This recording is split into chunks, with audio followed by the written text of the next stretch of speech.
한마디로 얘기하면 제가 많이 들었던 한마디로 얘기하면 비정상적인 사람이라고 소리하신 것 같아요. 오늘 제가 말씀드릴 때가 라이프 2.3.2입니다. 3.2라는 게 제가 요즘 분명 변화가 워낙 심하잖아요. 이런 변화들을 어떻게 표현할까 이런 고심을 하던 그때 나온 단어가 라이프 2.0이고요. 라이프 2.0은 다른 게 아니고 기존의 온라인에서 웹 2.0, 웹 2.0의 컨셉이 오프라인, 우리 산동으로 확대되는 그런 컨셉으로 해서 라이프 2.0이라는 말을 쓰고 있고, 그리고 그 중에 라이프라면 모든 게 경제, 사회나 모든 게 다 있을 거 아니에요. 그 중에 경제적인 관점이 보면 이코노미 2.0가 되는데, 그걸 다르게 얘기하면 시어리 이코노미. 그래서 그 흐름을 가지고 라이프 2.0과 시어리 이코노미를 그리고 우경님은 제가 트위터를 통해 가지고 트위터에 막 빠져 있을 때 트위터 통해서 존경하기 시작했고요. 또 광주에서 시작하고 있었는데 어느 날 갑자기 퀴즈라는 걸 하다가 미국에 갔지만 제가 미국 가서 박사학위 할 때 심지어 로렌스 버클리 랩에 가서 연구원으로 일할 때도 실은 퀴즈 일을 많이 했습니다.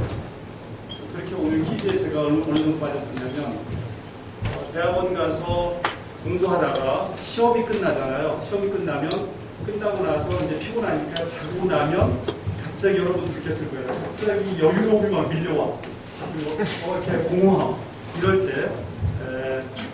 집에 학교에 가서 뭔가 작업을 한다고 했으면 그게 퀴즈 기능 개선하고 하는 거였습니다. 아무튼 저는 1990년대부터 인터넷 시작해가지고 엄청 별걸 다 했죠. 인터넷에는 모든 걸 다 해봤다고 하는 게 아닌데 어느 날 갑자기 인터넷 했던 사람이 그리고 임원이었던 사람이 그만두고 인터넷도 아니고 숙박업, 오프라인 뭐 이런다고 하니까 이제 미쳤다고 얘기를 많이 했었죠. 근데 오늘 얘기는 왜 내가 미쳐도 논리적으로 미쳤다는 얘기를 하려는 겁니다.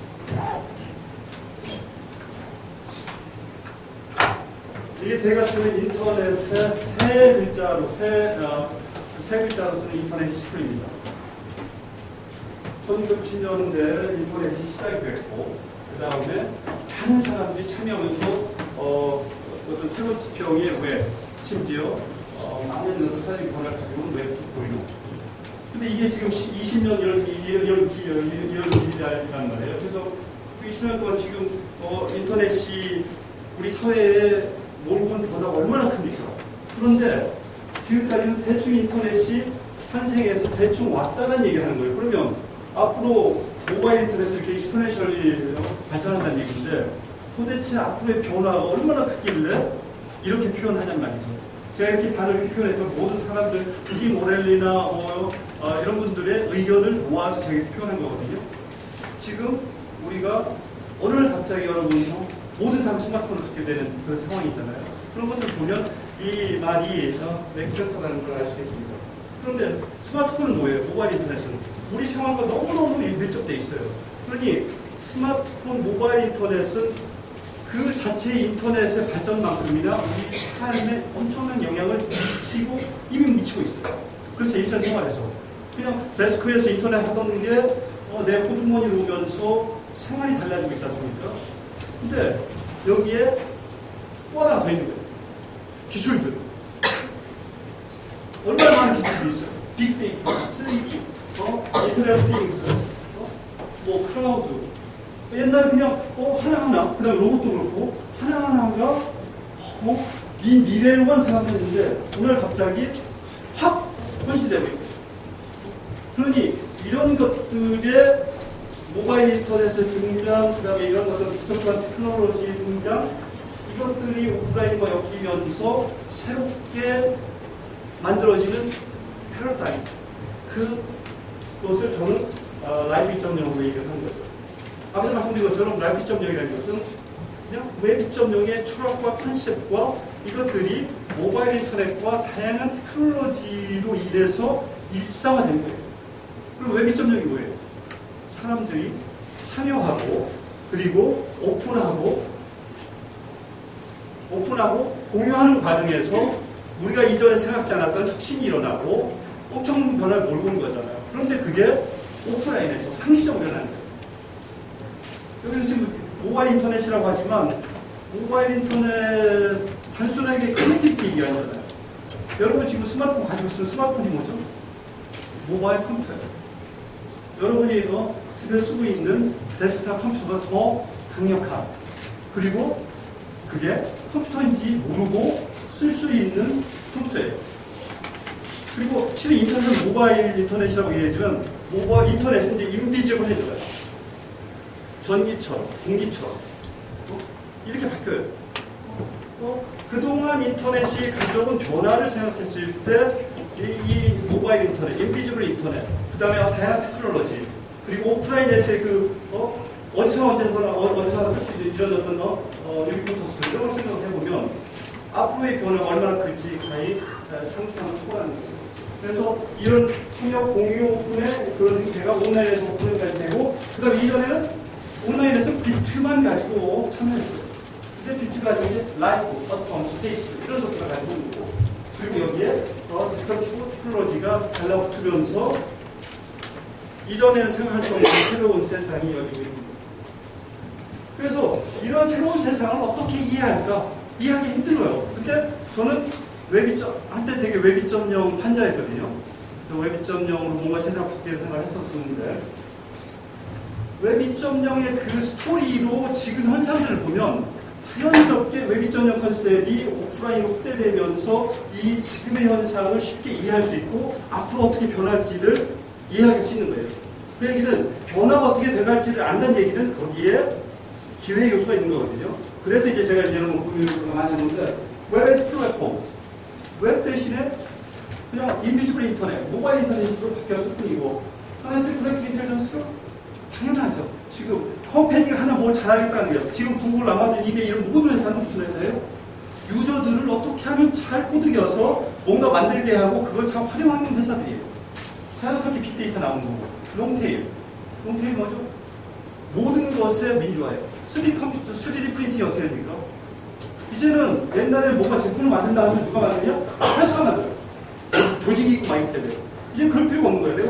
프린터만 있으면 내가 매니팩처링 할 수 있어요. 누구나 매니팩처링 할 수 있어요. 실은 롱테일 얘기는 어디서 나왔냐면 웹 2.0에서 옛날에는 기자만 글을 써서 보이스를 낼 수 있어요.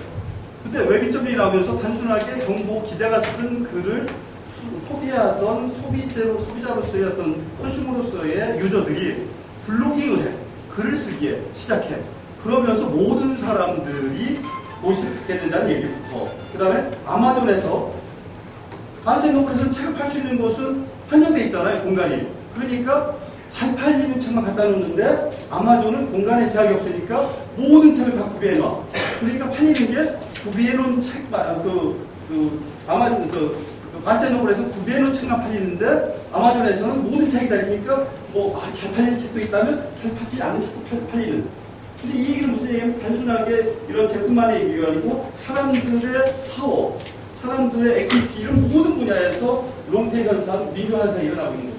데이터도 이미 웹 2.0 데이터 is next 인텔 인사이드라고 얘기한 만큼 데이터의 중요성이 나왔고 빅데이터, 커넥트 인텔리전스 이런 것들은 연계되는 거고, 그다음 클라우드도 세스맨 컨셉의 확장의 크기예요. 그리고 린 스타트업 이런 얘기하는데 라이트웨이트 프로그램, 퍼페추얼 베타 이런 컨셉을 생각해보면 지금의 어떤 진화나 큰 흐름이 웹 2.0의 컨셉이 그대로 캐리오버 됐다는 걸 알 수 있어요. 다만 이것들이 모바일 인터넷 이런 것들 때문에 온라인에 머물지 않고 오프라인까지 영향을 미친다는 것, 그 다음에 그 스텝을 터스크라는 겁니다. 그리고 소프트웨어부터 비욘드 바운더리 얘기가 뭐냐면 지금 테크놀로지가 세상을 지배하고 있어요. 그 테크놀로지의 핵심이 뭐죠? 소프트웨어. 그 얘기를 미리 한 거예요. 소프트웨어. 그리고 소프트웨어 회사, 온라인 회사가 세상을 롤하고 있습니다. 그러니까 여러분은 어찌 보면 CT, 컬처럴 테크놀로지 이런 관점에서 봤을 때 대단히 유리한 거죠. 어찌 보면 기술과 컨트롤하든 그 되게 포괄적으로 볼 수 있다고 하면 그 양쪽을 다 넣는다는 겁니다. 그리고 메시어. 지금 예를 들어서 지금 보면 컨버전스 얘기했지만 지금 컨버전스 얘기가 아니에요. 컨버전스를 넘어서 사상 체계 모든 것들이 컨실리언스에 의해서 엄청나게 발달하고 있거든요. 그러니까 웹 2.0 컨셉을 좀 더 오프라인으로 확대해서 보면 지금의 현상을 해석할 수 있고 앞으로 어떻게 변할지 무엇이 중요한지를 알 수 있다는 겁니다. 그래서 이런 웹 2.0에서 온라인에서도 이미 이런 얘기가 됐었는데 이게 오프라인으로 웹 2.0이 그대로 적용되고 라이프 2.0이 뜨면서 이제는 사회 구조 자체가 기존의 어떤 계층구조가 무너지고 각자가 평등하게 연결되는 완전 플랫한 이런 세상이 된 거예요. 그러니까 여러 가지 할 필요 없이 이 하나만 가지고도 사회의 체계가 바뀌는 거예요. 그 사회 체계가 바뀐다 이러면 모든 것이 바뀐다고 해도 과언이 아니거든요. 아무튼 제가 오늘 말씀드리는 건 되게 과정을 많이 해요. 과정을 많이 하는데 10%만 받아들이세요. 너무 많이 받아들이면 저처럼 하던 일 그만두고 사업하다 엄청나게 고생하고 이렇거든요. 그러니까 10%만 받아들이면 그게 아마 현명한 어떤 정보라고 생각합니다. 그래서 기존의 웹 2.0이 온라인에서 다른 어떤 정치, 경제, 사회나 이런 영향을 미쳤다고 하면 그런 컨셉은 같은데 새로운 테크놀로지를 포함해서 이제는 일상생활에서 모든 게 바뀌는 거예요. 그 중에 대표적으로 이제 공유경제라는 게 이제 나오는 거고, 지금 정치 모든 분야에서 아트도 마찬가지고요. 되게 누구나 아티스트예요. 생활 코딩 얘기 나오고, 생활 아트 이런 얘기 나오잖아요. 그게 무슨 얘기냐면, 누구든, 이전에는 교육을 받고 무슨 스테이터스가 있어야 되는데, 지금은 인터넷만 있으면 돼. 인터넷만 있으면 자기가 열정이 있고 시간이 있으면 그럴 수 있는 시대가 돼버린 거예요. 그래서 결국에는 결론적으로 얘기를 할 수 있는 건 뭐냐면 파워 오브 더 피플이에요. 개개인. 근데 이 개개인이 어떻게 돼요? 그냥 개개인이 아니에요. 다 연결돼 있어요. 완클릭이면 친구가 돼요. 완클릭이면 저 사람의 난리지를 저 사람을 알 수 있고 저 사람의 난리지를 끄집어낼 수 있단 말이에요. 얼마나 큰 변화예요. 그러니 이 얘기는 단순한 변화가 아니고 엄청난 파괴적인 변화이고, 그리고 이 파괴적인 변화를 어떻게 받아들이냐에 따라서 제대로 받아들인 사람은 기회가 될 것이고, 그렇지 않은 회사, 노키아, 소니 이런 회사들은 한순간에 무너지는 거예요. 노키아가 어떤 회사예요? 노키아가 제지 회사에서 태박을 제대로 육진을 해가지고 이노베이티브한 IT 회사가 됐다고 하는 책이 나와서 팔리고 있을 때, 서점에서 베스트셀러로 팔리고 아직도 디스플레이 되어 있을 때 그 회사가 마치 가버렸어요. 왜? 이런 변화를 제대로 인지 못했어요. 자, 그러면 좀 더 구체적으로 라이프 2.0의 베이스나 이런 얘기를 하겠습니다. 이거의 기초는 시작은 실은 인터넷이었죠. 시작은 인터넷이었고 웹 2.0. 근데 이제 아까 말씀드린 것처럼 이게 갑자기 폭발적으로 확대되는 거는, 그리고 오프라인 되는 거는 스마트폰이 스마트폰이 뭐죠? 스마트폰이 뭐죠? 본인한테 스마트폰은 뭡니까? 다양한 애플리케이션을 활용해서 이용할 수 있는 예. 공부를 잘 하실 것 같아요. 스마트폰이 뭡니까?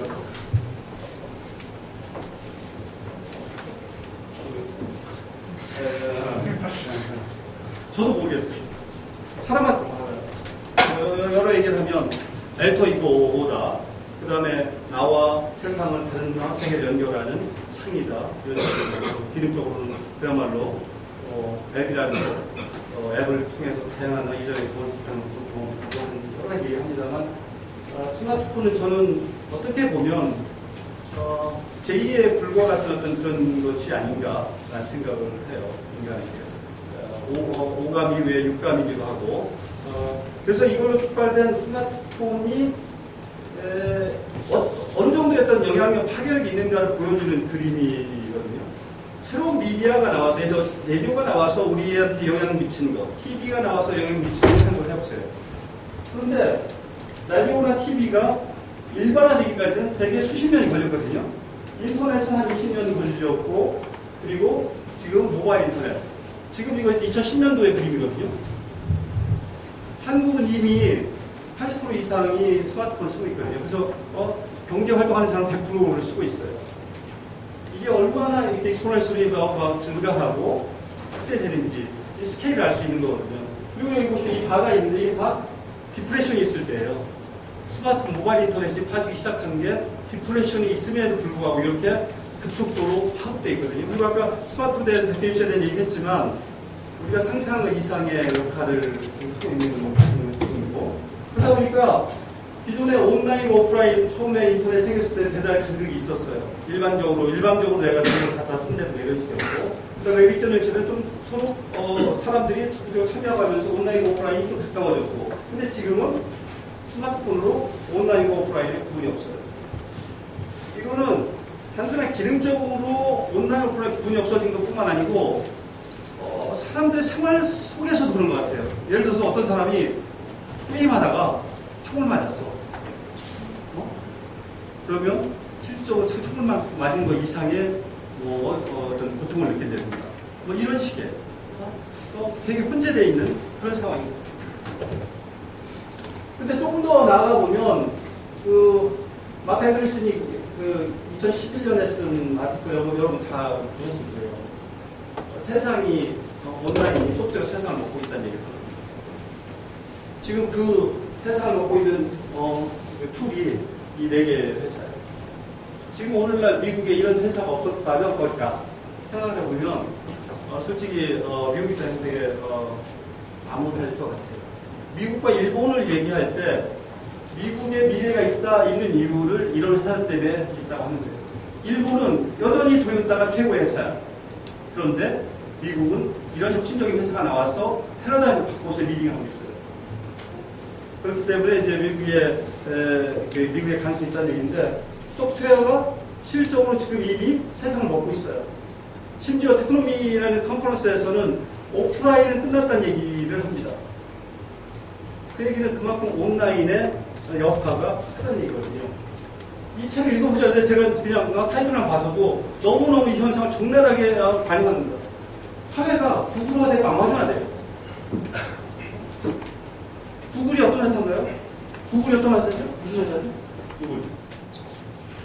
검색. 네, 그건 10년 전 얘기죠. 구글은 자동차 회사예요. 구글은 제약 회사예요. 구글은 무슨 회사죠? 오프라인에 자동차를 이제는 미케니컬이 지도할 수 있는 거는 다 했어요. 이제는 소프트웨어적인 거예요. 엔진도 필요 없어요. 그 안경 회사인데. 이렇게 애플이 지금 애플이 BMW를 산다는 얘기가 있었고 이렇게 지금 바뀌고 있는 중입니다. 왜? 세상이 이런 회사들은 이 네트워크된 소사이어티가 진화하는 과정에서 만들어진 회사들이에요. 이런 회사들을 어떻게 현대차나 이런 데서 따라갈 수 있겠어요? 따라갈 수 없죠. 그러니 온라인으로 이퀄 오프라인이 아니고 온라인 O2O 온라인이 오프라인을 다 잡아먹는 거예요. 근데 뒤에서 나오지만 옛날에는 분야가 딱 한정돼 있어. 몇 개. 온라인 광고, 오프라인 광고, 온라인 광고 해볼 때 얼마 돼? 오프라인 광고 몇 조지? 이런 얘기인데 지금은 보시다시피 구분이 없어. 분야에 상관없이 잠깐 눈 감으면 온라인 회사한테 싹 먹히게 돼 있어요. 그러다 보니까 빅4, 가파, 이제 돈 벌어서 갚으라는 얘기죠. 애플, 그러니까 구글, 아마존, 그 다음에 페이스북, 그 다음에 애플, 아마존 애플, 이 4개 회사가 미국을 떠받치고 있는 거예요. 그리고 이 회사들이, 그래서 아마존 같은 거는 세상의 월마트를 지금 엄청나게 위협하고 있고, 페이스북은 어떤 회사가 될지 모르고, 구글도 앞으로 어떻게 될지 모르고, 지금 이렇게 변하고 있어요. 근데 한국은 좀 슬프죠. 이런 회사들을 보면, 이런 아주 팬타스틱4라고 하지만 얘들은 또 철학적으로도, 그 다음에 이 생태계를 이끄는 관점에서도 팬타스틱해요. 근데 한국 회사, 네버라는 회사가 있는데, 그런 회사들은 이런 어떤 철학이나 그런 것들이 없는 건 아니겠죠. 좀 약한 게 되게 아쉬운 점이고. 그런데 이 네 개의 판타지 데코 다음에 아까 했던 웹 2.0이 라이프 2.0으로 이어지면서 오프라인에서 어떤 그런 회사가 또 생길 수 있지 않을까? 기존의 회사들이 그렇게 될 수도 있고 그러면서 얘기하는 것 중에 한 회사가 에어웨이입니다. 에어웨이.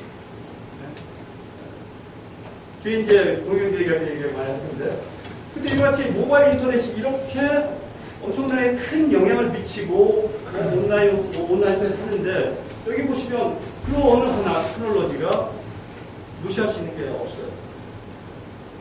여기 뭐 클라우드, 로봇, 그리고 요즘 최근에는 좀 그런 얘기가 좀 사라졌는데 제가 작년까지만 해도 야 버블인데 너 그거 해서 되겠어 이렇게 얘기를 했었는데 1997년 그래서 2000년대 피크했던 때 버블은 그때는 뭐만 있었냐면 인터넷 사용자가 5억 명밖에 안 됐어요. 지금은 페이스북 사용자가 12억 명이에요. 인터넷 연결된 디바이스가 그 다음에 모바일 인터넷 쓰는 사람이 40억 명. 디바이스가 엄청나게 또 인터넷 연결되어 있거든요. 그렇다고 보면 그 이전에 뭐 버블 얘기하고 지금 아까 그 얘기했던 그 인터넷 발전과 어떤 이거대로 그래 매핑시키면 돼요. 버블일 수 없는 엄청난 기회가 있는 겁니다. 그러니까 아까 모바일 인터넷에다가 이러한 테크놀로지들이 연계되면서 혁신이 더욱더 가속화되는 거죠. 어떻게 풀릴지 모르겠어요. 어떻게 빅데이터. 빅데이터를 뭐라고 얘기하냐면 21세기의 석유라고 얘기하거든요. 그리고 20년 안에 인간이 리버스 엔지니어링 된다는 얘기를 해요. 우리 존재 자체가 다 디코딩이 돼가지고 어떻게 된다는 얘기인데. 그 다음에 여러분 페이스북 가서 트위터 조금 하시면 트위터를 하거나 페이스북 하시면 사생활은 포기하신 걸로 아셔야 돼요. 그걸 극복하는 방법은 뭐냐? 기분 나쁘잖아요. 사생활 그걸 보상받는 방법은 유명인인데 명사가 되는 거예요. 명사는 원래 사생활이 없는 법이잖아요. 명사가 되는 거죠. 여러분이 트위터에 가서 누군가를 그러니까 트위터에서 여러분을 팔로우하는 사람을 보면 여러분이 어떻게 살아왔는지를 알 수 있어요. 그 다음에 여러분이 팔로우하는 사람들을 보면 여러분이 1년 후에, 2년 후에, 3년 후에 어떤 사람이 될지를 알 수 있어요. 그리고 페이스북은 여러분보다 여러분을 훨씬 더 잘 알아요. 왜? 여러분은 여러분의 한 행동에 대해서 기억을 얼마나 합니까? 별로 못하죠? 페이스북 데이터를 다 가지고 있어. 그 다음에 내가 누구하고 만난다는 거는 그 이유가 있거든. 내가 어떤 사람을 좋아한다는 거는. 근데 얘는 뭘 가지고 있냐? 나에 대해 잘 알고 있을 뿐만 아니고 나를 형성하는 나의 친구들의 관계나 이런 걸 다 가지고 있어요. 그러니 이미 여러분 페이스북 사용자면 프라이버시였고 그리고 이미 우리나라는 독립국가가 아니에요. 미국은 박근혜 대통령이 될 거를 우리보다 훨씬 전에 알고 정책을 입안했을 수도 있습니다. 뭐야? 우리 페트롤 해가지고 구글에 가서 야 한국 사람들 데이터 다 가져와, 애플에 가서 다 데이터 가져와, 페이스북에 다 데이터 가져와 분석하면 다 나온다니까요. 그래서 데이터 특권이라는 얘기를 하는데 이렇다 보니까 지금은 패러다임의 쉬프트가 아니고 패러다임의 쉬프트까지 해서 패러다임 셔플링의 시대인 거예요. 실은 제가 고백할 때 이 슬라이드는 참 오랫동안 썼어요. 그러니까 그동안 되게 사기를 친 거예요. 제가 아까 얘기했다시피 10%만 받아들여고 했잖아요. 그런데 저는 지금은 정말 이런 상황인 것 같아요. 누구나 매니팩처링 할 수 있는 누구든 원하는 거 될 수 있다. 예를 들어서 매시브 온라인, 오픈 온라인 클래스 같은 거 없어요. 대학의 존재 가치가 무엇일까? 찾는 거예요.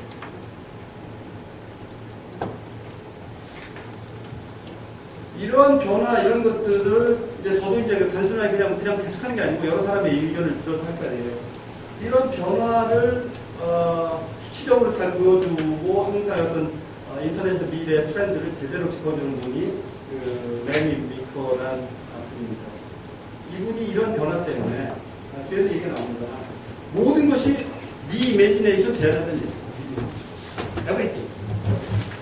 그러면서 구체적으로 이러한 어떤 그 기술적 변화가 몰고 올 어떤 임팩을 줄 수 있는 글로벌 상장 회사들의 시장 규모를 보니까 최소한 36조 달러가 있어요. 여기 보시면 영향을 미칠 이런 변화 영향을 미치듯이 파이낸셜부터 컨슈머부터 스테이크부터 다 포함되어 있어요. 이런 측면의 변화가 몰골 영향을 미칠 곳이 모든 분야라는 얘기예요. 그러면 이 변화를 인지를 하면 뭔가 액션을 취해야 되겠죠. 내리지는 않는 거예요. 그리고 구체적으로 제가 앞에서 논의를 했지만 메리 리커는 그 이유들을 너무너무 상세하게 자세하게 얘기를 했어요. 그 중에 하나가 피어레스 앤 스프레드.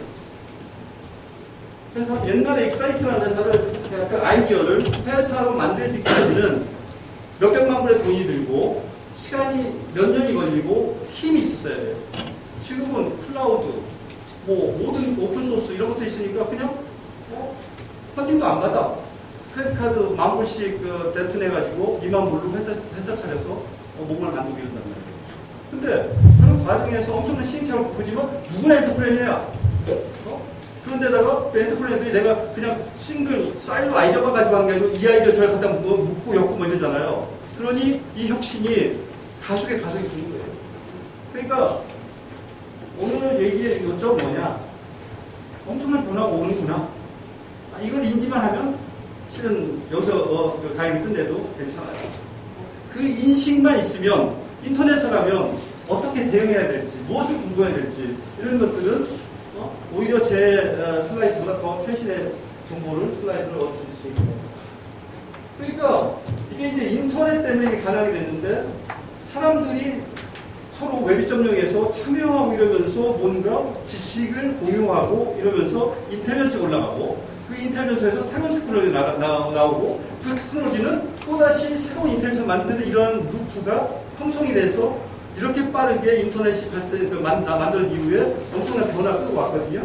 그런데 모바일 인터넷으로 이 변화의 축이 온라인에서 머물지 않고 오프라인까지 확대되는 거예요.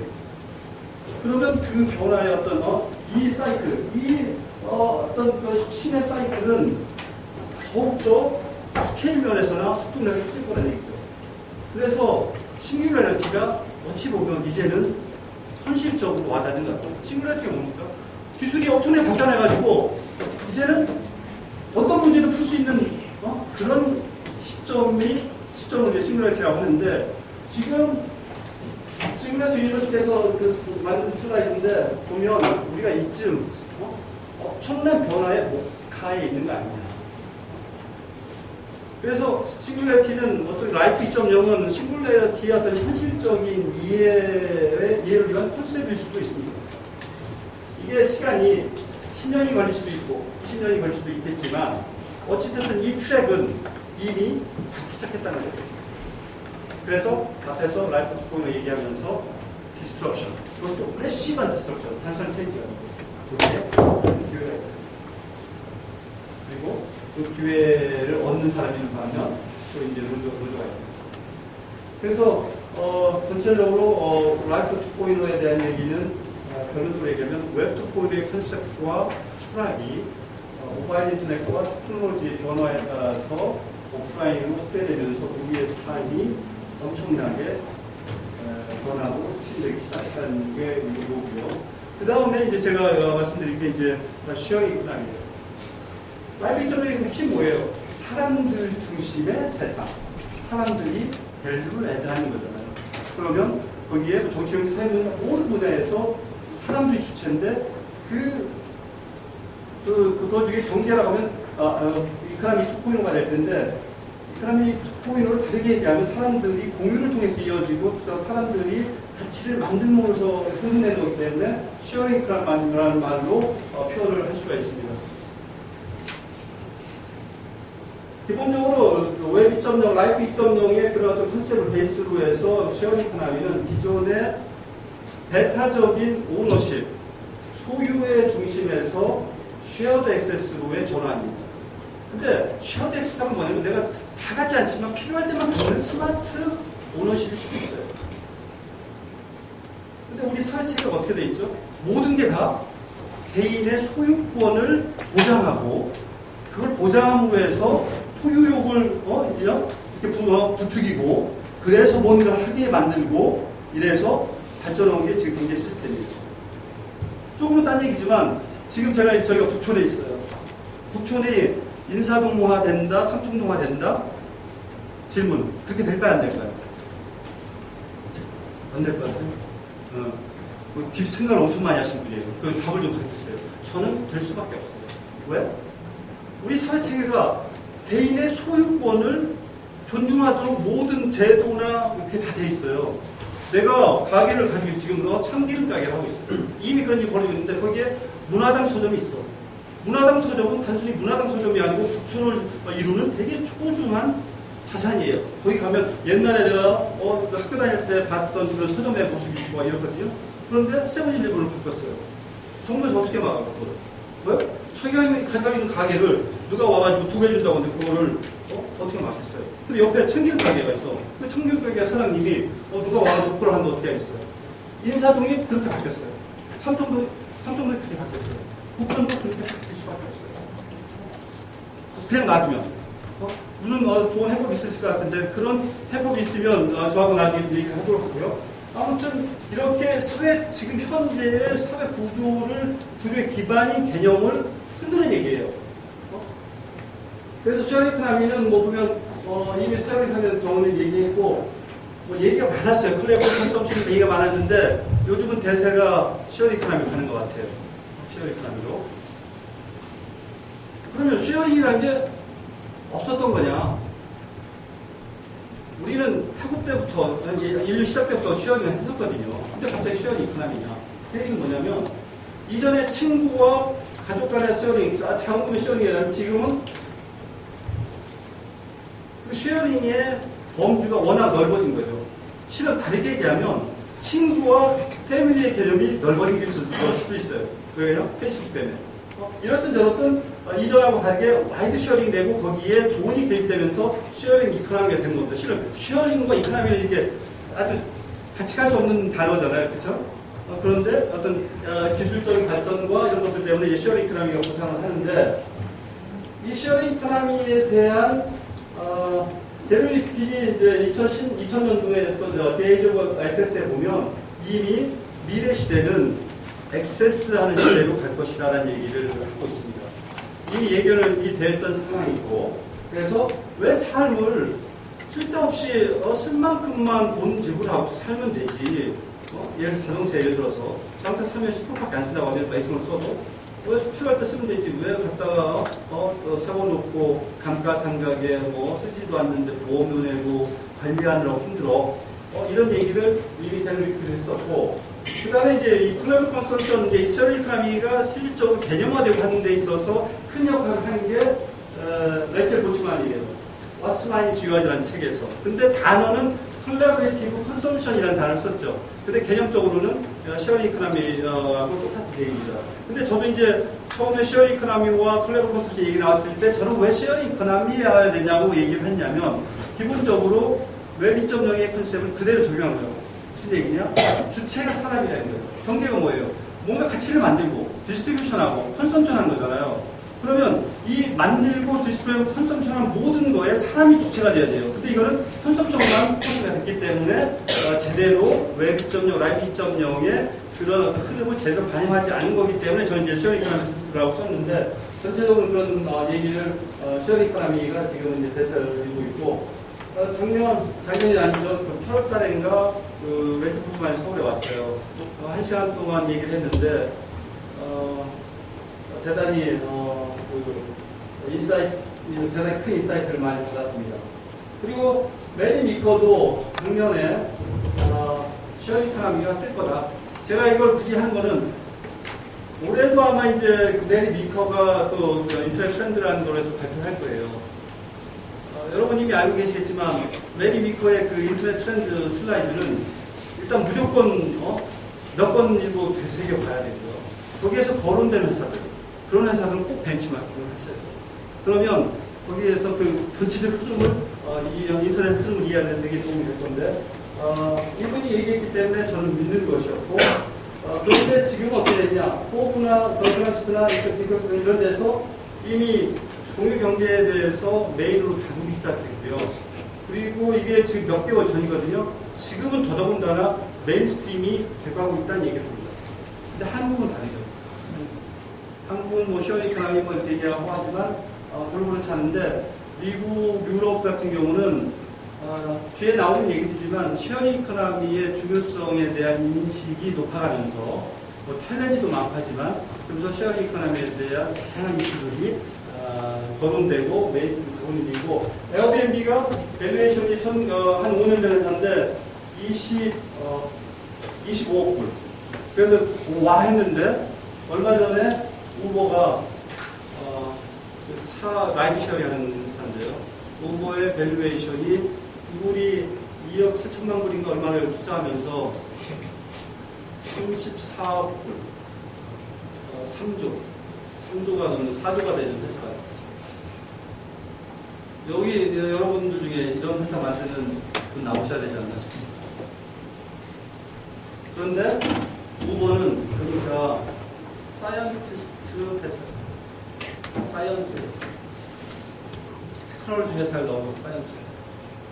옛날에 사이언스, 테크놀로지 그 다음에 비즈니스 모델 이런 프로덕트 이게 실은 엔드 유저 갈 때까지는 되게 갭이 이렇게 갭이 있었거든요. 지금은 사이언스가 그냥 프로덕트인 시대가 됐어요. 여러 가지 앞에서 이런 이유입니다.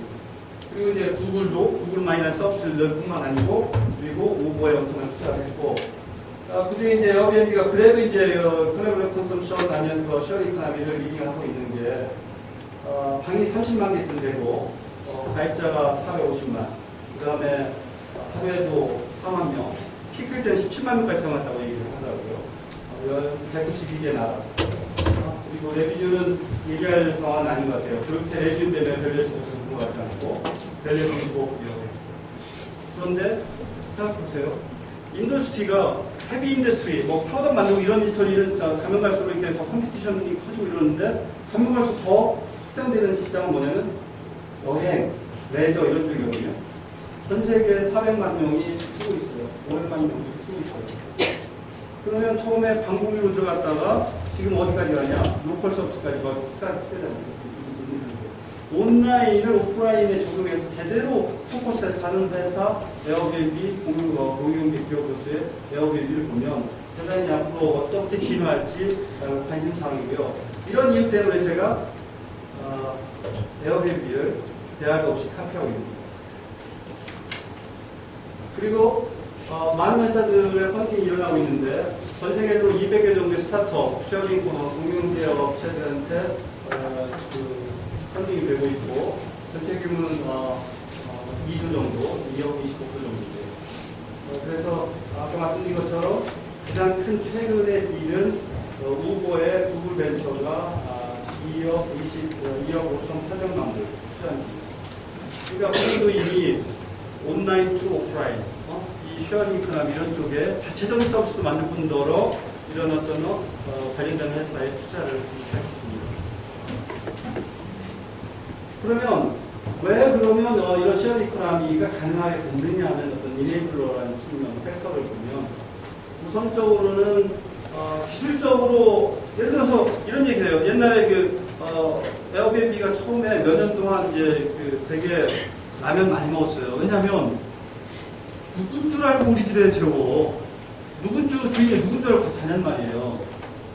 그렇잖아요. 그런데 지금 스마트폰, 그 다음에 소셜 네트워크 이런 것들이 있음으로 해서 클릭하면 그 사람이 누군지 알게 되는 그런 테크놀로지 때문에 그런 우려가 사라지게 된 거예요. 그런데다가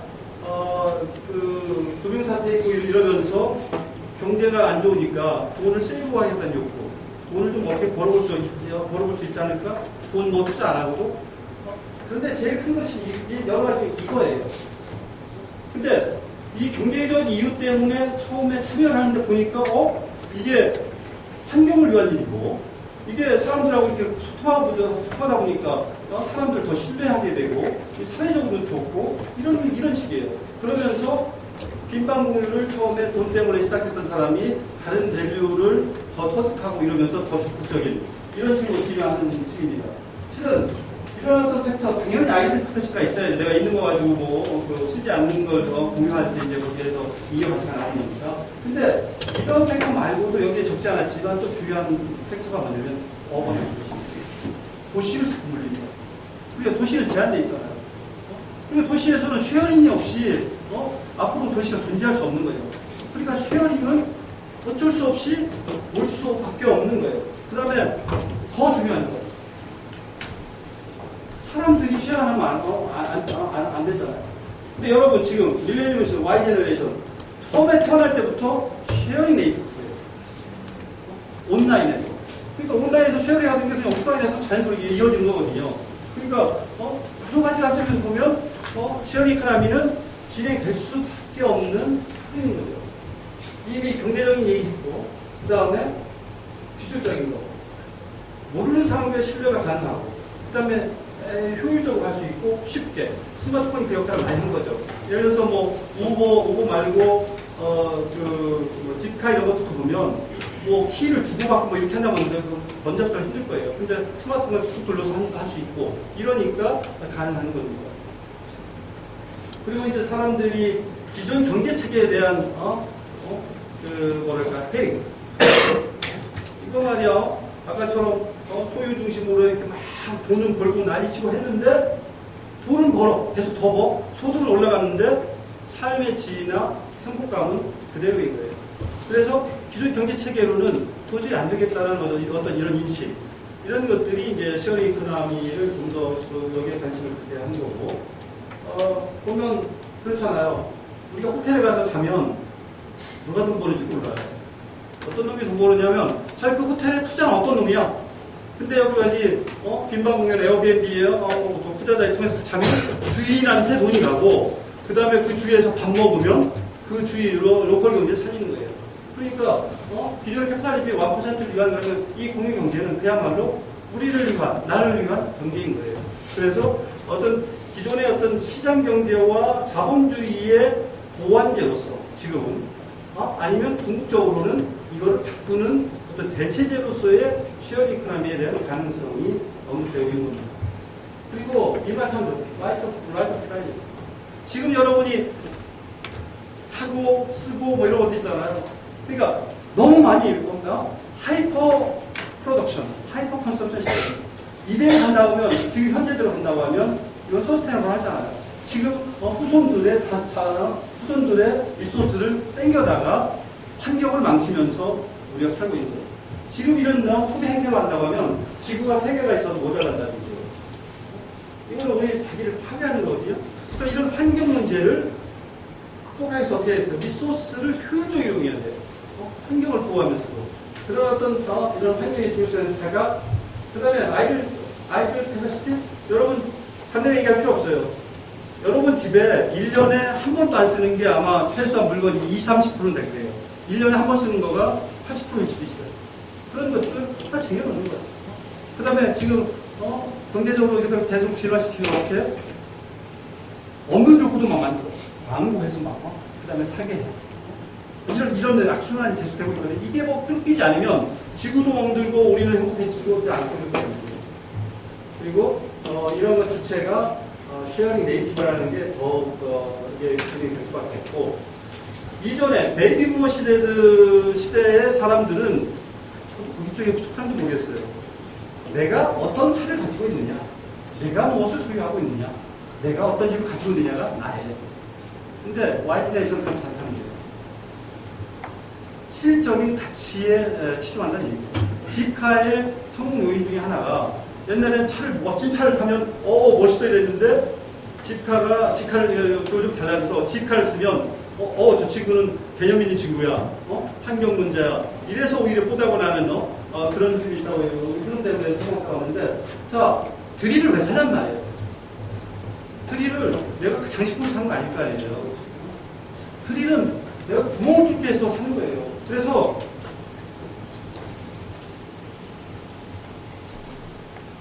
저기가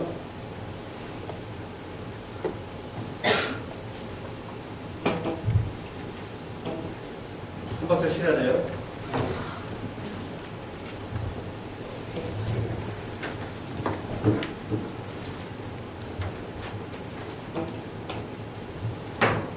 질문 혹시 있어요? 제가 이걸 세팅하는 동안.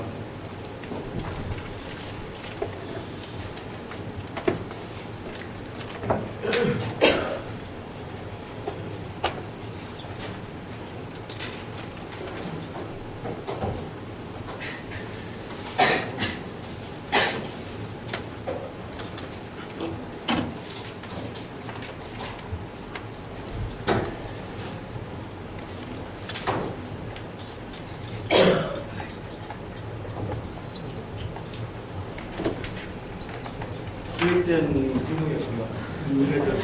인생이 생각되는 이렇게 사람들의 가치관이 달라졌기 때문이라는 거죠. 그래서 다양한 형태의 이제 공유경제의 모델을 구현하는데 저는 이 모델을 되게 좋아합니다. 그래서 사람들이 얼마나 인색션이 있느냐, 돈이 개입이 되냐. 이미 위키피디아 이것도 다 공유경제, 비트웨이, 또 이제 시스템 라이프고, 그래서 공유경제의 그 개념이 엄청나게 포괄적으로 진화하고 있는 상태예요. 그래서 다양한 공유경제 기업들이 나오는데 요즘은 정말 분모를 이루는 것 같아요. 그 모든 분야에서 공유경제 기업들이 나오고 있고 이미 10억 불이 넘는 빌리언 컴퍼니가 세계적으로 지금 나와 있는 상태예요. 아직 한국은 저희도 이제 사업을 해보면 경제 규모가 작고 해서인지 되게 힘들어요. 근데 궁극적으로는 해가 올 거라고 보고 지금 열심히 있는 중이고 여러분도 이 공유경제 모델들, 다양한 모델들 관심을 가지고 했으면 좋겠고 어제 트위터 보니까 이 각을 빌려준다고 그리고 공유경제 모델도 가장 창시하게 나오는 거예요. 왜냐하면 애들이 이 병아리를 보고 이쁘니까 스카지고 가가지고 집에 가서 키우다 보니까 뭐 닭장도 키우고 뭐 하잖아요. 근데 키우다 보면 이게 그 기사에 나온 얘기인데 엑스박스나 이런 것처럼 뭐 이렇게 처음에 좋았다가 재미가 없고 이러니까 다 죽여. 그러니까 어떤 그런 데서 뭐 이렇게 애들이 없는 트라우마도 있을 수 있고 그 다음에 이런 장기적으로 사는 것 때문에 낭비가 많대요. 그래서 공유경제 컨셉을 집어넣어서 예를 들어서 얼마 된 병아리를 뭐 사료나 이런 모든 걸 해서 얼마 동안 경험하게 해주고 그러면 애들이 그 환상이 깨질 때는 죽어서 깨지는 게 아니고 그냥 리턴하면 깨지게 이래서 어떤 그런 접근까지 지금 가능할 정도로 공유경제의 모델들이 많다고 있고요. 한국도 한 50여 개 정도 이렇게 나와 있는데 다들 고생 많이 합니다. 관심 갖고 해주세요. 그러면 이 공유경제에 대한 이네이블러 여러 가지 얘기했지만 밸류를 간단하게 한 번 더 짚어 넘어가요. 이거이 너무 좋잖아요. 그냥 각각은 그냥 글자일 뿐인데 합쳐놓으면 미소가 되는 이게 공유경제의 원리입니다. 어셀 라이프 스타일 필요할 때만 쓰는 거예요. 그러니까 자동차 한 대 내가 사놓고 하는 것보다 그 돈에 유지비의 50%만 가지면 람보르기니부터 원할 때 타고 싶은 거 타고 이럴 수 있다는 얘기예요. 그러니까 왜? 내가 뭘 람보르기니 가지고 있는 게 나를 대변하는 시대가 아니니까. 그러니까 실질적으로 덜 돈 쓰고도 훌륭하게 살아갈 수 있다는 얘기거든요. 근데 이런 것들이 기존에는 플랫폼이나 이런 것들이 없었으니까 안 되는데 차츰 이런 것들이 생겨나고 있으니까 이제는 정말 이 어셀 라이프 스타일이 가능해질 거라는 얘기죠. 뭘 가지고 있으면 쓰지 않는 거 70% 50%가 안 쓰는 일이야. 안 쓰는 거야. 이사갈 때 막 제가 짊어지고 다니기가 힘들고. 근데 칫솔, 뭐 동의할 수 없는 것들, 기본적인 것들만 제대로 이렇게 해서 사서 소유하고 그 다음에 다른 것들은 쉐어링을 통해서 해결할 수 있다고 하면 좀 더 삶이 풍요해지지 않을까 라는 얘기고요. 그리고 연구에 의하면 우리가 지금 50년대, 미국 경우냐 50년대에 비해서 그 공간이 3배가 늘어났다고 합니다. 근데 공간이 늘어나면 뭘 채우려고 하는 욕구가 생기고 그리고 처음에 채우면서는 기쁨을 느껴요. 근데 오버타임 어느 시점을 지나면 이 갖고 있는 것이 오히려 버든이 되는 시점이 오는 거예요. 그러면 이게 한두 가지가 아닌 거예요. 그러다 보면 그냥 삶 자체가 이것저것 틀어져 있고 쓰지 않는 것 때문에 대단히 그러니까 행복하지 못하게 하는 요인이 된다고 합니다. 그래서 이전에는 오너십을 통해서 뭔가를 생활을 연계했다면 이런 것이 갖고 나눈 사람이 있고 어떤 사람은 그냥 액세스 많은 사람이 있겠죠. 그래서 이런 라이프 스타일에 돌아가고 시작한다는 거. 그래서 다른 말로 하면 아까 제미 대표님 얘기한 페이 줄리 이래서 그 사람 자체가 갖게 된다는 얘기고요. 그리고 공유한다는 자체는 내가 방을 공유한다는 얘기는 내가 돈을 번다는 얘기도 하지만 실은 어떤 사람이 지역의 문화를 접하면서 돈을 덜 쓰고 감당할 수 있는 어떤 경험을 제공하는 것이 있기 때문에 쉐어링하고 직결되는 거고요. 그 다음에 이러한 쉐어링 이코노미의 컨셉을 집어넣어서 접근을 하면 많은 것들의 이노베이션이 가능합니다. 콜라보레이션, 콜렉티브 이노베이션이 가능한 컨셉이고 그리고 주부가 집에 방이 하나 펴. 그런데 밖에 나가서 일하기는 좀 힘들어. 방이 하나 피면 그냥 후다닥에 올려놓으면 손님 끌어다 줘. 프라이버시 문제도 없어. 왜냐하면 손님이 어떤 사람이 나한테 예약을 한 다음에 그 사람이 괜찮은 사람 같으면 그때 승인할 때만 서로 연결이 돼서 뭐 주소를 가지고 이렇게 되거든요. 그러니까 그냥 집에 돌보면서 세컨잡 아니면 부업을 할 수 있는 거예요. 그리고 스크시어라는 넷이나 이런 것들 다 그런 거거든요. 그래서 지금 보면 옛날에는 직업 하나 가지고 뭐 몇십 년 갔다 오면 지금은 앞으로는 한 사람이 직업을 10개까지 달려다니는 이런 시대가 온다는 그런 것들이 있는 것처럼 이제는 누구나 마이크로 엔터프라이즈인 거예요. 그냥 있는 유유 자원 가지고. 이런 면에서 새로운 그 일자리 창출에 있어서도 대단히 중요한 컨셉이다. 그리고 경제적으로 이 쉐어링 이코노미의 어떤 경제 규모가 지금 트릴리언 몇 조 단위까지 지금 이제 규모의 선정이 올라갔는데 something big이 쉐어링 이코노미라는 얘기를 합니다. 그런 중에 이제 중요한 게 뭐냐면 경제적 로컬 이코노미에 비슷한 거예요. 그러니까 뭐 호텔을 사는 것과 그다음에 집 공유했을 때 에어비앤비의 1911년부터 12년 사이에 분석한 데이터일 거예요. 그래서 보면 12년 사이 그러면 샌프란시스코에서 호스들한테 게스트들이 지불한 게 1,300만 불 정도를 쓰고 그 다음에 그 호텔 대신에 방문을 통해서 아낀 돈은 근처 식당이나 쇼핑을 해서 쓴 거예요. 그런 걸로 해서 호텔에 머무는 사람보다도 에어비앤비 통해서 홈스테이하는 사람이 더 오래 머물고 돈을 더 오래 쓰다 이거죠.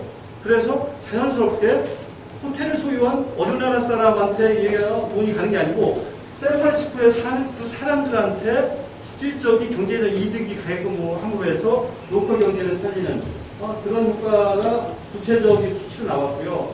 이건 파리의 경우입니다. 올해 나온 데이터인데 파리에서 10,000명의 호스트들한테 1년 동안 1억 8,500만 유로의 경제 가치를 만들어줬다는 얘기인데 이 얘기는 자연스럽게 서울에서 적용할 수 있는 거거든요. 지금 뒤에 나오지만 서울에 하루면 2만 개의 택시 모자란다고 얘기합니다. 350만 가구가 있어요. 호텔 모자라다고 하는데 쉐어 이코노미를 접근하면 문제도 풀고 서울의 경제를 살리고 그 다음에 일자리 창출할 수 있겠죠. 그리고 이거 되게 중요한 얘기인데 호텔이 이렇게 밀집되어 있어요. 그런데 에어비앤비 같은 경우는 이렇게 모든 도시에 이렇게 분산되어 있습니다. 다시 이걸 우리 실정에 얘기하면 호자자가 제대로 잘한다고 하면 어느 곳을 가나 마음 놓고 숙박할 수 있는 곳이 생기는 거예요. 그러면 여행업이 살고 그 다음에 지역경제가 살 수 있는 겁니다. 그래서 지역경제, 그 다음에 지자체 활성화 측면에서 중요한 컨셉이고 그리고 차 한 대를 잘 쉐어링하면 9대에서 15대까지의 그 개개인이 소유한 15대를 대체할 수 있다고 합니다. 여기서는 9대로 되는데 9대를 보면 차 한 대의 어떤 경제적 가치나 이런 걸 보면 그 9대면 397. 차 한 대를 제대로 쉐어링하면 그 경제적 가치가 27만 불이 된다는 얘기예요. 그런데 단순하게 오퍼레이션 단순하게 뭐 차를 사고 이런 것뿐만 아니고 텍스, 뭐 인슈런스 이런 거 다 따져 보면 차 한 대를 제대로 잘 쉐어링을 하면 100만 불의 가치를 가질 수 있다는 얘기입니다. 그러면 이 한 대가 들어오면 이게 10,000대, 10,000만 대, 100만 대가 된다고 하면 실은 기존의 어떤 이런 트랜스포테이션, 이런 어떤 교통, 이런 쪽에 라이프 스타일에 엄청난 변화를 가져오겠죠. 그렇다 보니까 지금은 시어링 이코노미가 단순히 스타트업들만 관심 있는 게 아니고 많은 그 기성 기업들이 관심을 갖고 접근을 합니다. 그 일례로서 에디스가 이제 지카를 산 예를 들 수 있고요. 이런 시어링 이코노미가 진화하면서 실은 자동차 인더스트리를 변화시키고 있습니다. 기존에는 사서 쓴다예요. 렌탈한다. 그 다음에 B2C로 해서 집 같은 게 있고 피어투피어로 옆집 사람들 빌려준다. 지금 브랜드들이 나서고 있는 거예요. 그럼 이 브랜드들은 어떤 회사들이에요? 내가 만들어서 팔아야 되는데 얘들을 만들어 파는 게 아니고 쉐어링 쪽으로 하는 거예요. 자기들을 유업하는 모델을 가지고 접근하는 거예요. 그럴 수밖에 없는 게 뭐냐? 왜? 그렇게 할 수밖에 없거든. 그래서 기존의 자동차 매니팩처링 회사들이 어떻게 변해야 사냐? 모빌리티 서비스 회사로 진화해야 살 수 있다는 얘기예요. 그러니 그 진화의 어떤 룰을 배우기 위해서 자기를 시작하는 어떤 그런 신을 길을 걷고 있는 겁니다. 이렇게 나누다 보면 온라인에서 온라인 통해서 보니까 그 사람 괜찮아? 와서 자고 가면 그 사람은 프렌드가 되는 거예요. 그래서 그 마을 커뮤니티가 살고 서로 알고 이러면 이미 시큐리티가 끝나는 거예요. 여기 지나가는 사람 보면 저 옆집 아저씨 괜찮아요. 지금 어떻게 돼요? 옆집에 옛날 같으면 옆집에 숟가락 몇 개도 아는 시대가 있었어요. 지금은 누가 사는지 모르는 시대가 있어요. 그러니 사회가 믿을 수 없고 그리고 지나가는 사람이 누군지 모르니까 불안하고 이렇게 됐거든요.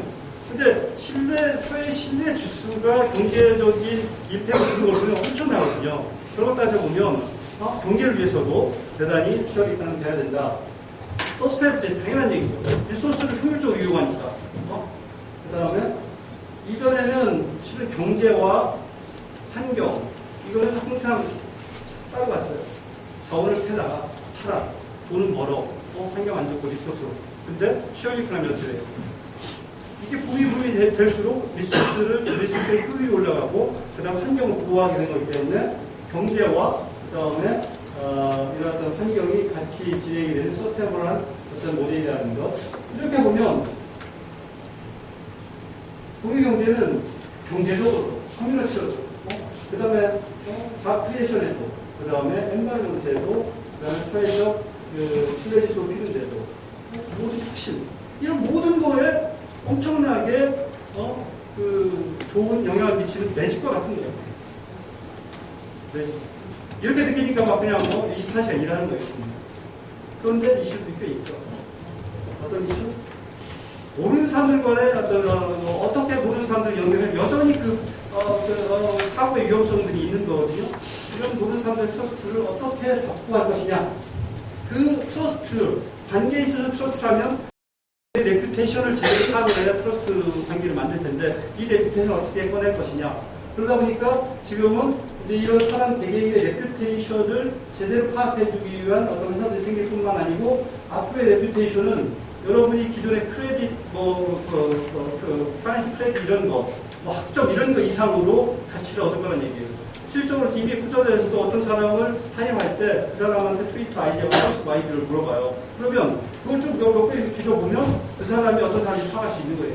그래서 앞으로는 이 레퓨테이션, 캐피탈 얘기가 나올 정도로 레퓨테이션이 우리 사회의 어떤 경제적인 가치로서도 대단히 중요할 것이다. 학교 입학 취직에도 마찬가지고요. 그렇다 보니까 이제 이런 걸 기회로 삼기 위해서 트러스트 크라우드 같은 경우는 온라인에서 액티비티, 오프라인에서 액티비티, 그 다음에 SNS에서의 어떤 활동 이런 것 다 모아서 그 사람의 신뢰 지수를 꺼내줘요. 그래서 모르는 사람이라도 이 트러스트 크라우드에서 제공하는 트러스트 레벨만 보면 클라우드도 마찬가지고 그것만 보면 이 사람을 신뢰할 수 있어 없어를 판단해가지고 모르지만 거래가 성사가 될 수 있도록 하는 거죠. 그리고 당연히 우버 아니면 에어비앤비 이런 게 나오면 기존의 호텔 사업자, 택시 사업자를 막박치 한 거 아니에요. 그래서 여기에서 이제 여러 가지 이제 컨플릭트가 생기고 있습니다. 그런데 그런 컨플릭트에다가 또 레귤레이션 텍스. 왜? 기존에는 이 모든 제도가 오너십을 중심으로 되어 있었기 때문에 이게 갑자기 오너십이랑 시어링으로 가면서 싹 바뀔 거 아니에요. 근데 바뀐 상황하고 이전의 어떤 잣대로 재건되지 않을 거란 말이죠. 그러다 보니까 뉴욕에서 에어비앤비 이슈 여러 가지 나오지만 문제는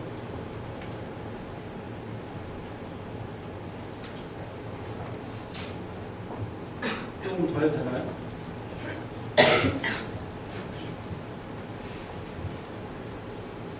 문제는 뭐냐면 제도가 왜 존재하냐고.